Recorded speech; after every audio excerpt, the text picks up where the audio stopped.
Kasi minsan, kapag dito yung hawak mo, ito ka na. So, ang gagawin mo na lang is, i-twist yung ulo mo. Pagkuha mo na ngayon, twist. Then, yung pulpit, kung yung pressure point ito. Saka yung pa rin sa ilalim, ha? Hindi dito sa ibabaw. Yan. Kung hindi man, hindi naman sinasabing dito. Pwede rin itong siko niya. Pinawakan to. Ang gawin nyo lang is, pwede mo siyang twist.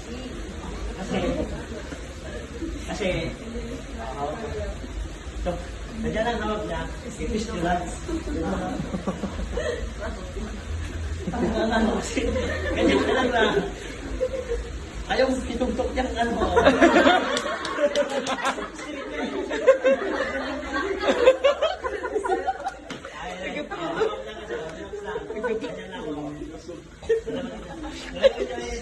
Sige po. Walang hangin? Ganun. Pistol lang ganyan. Kasi sasama yan. Ito.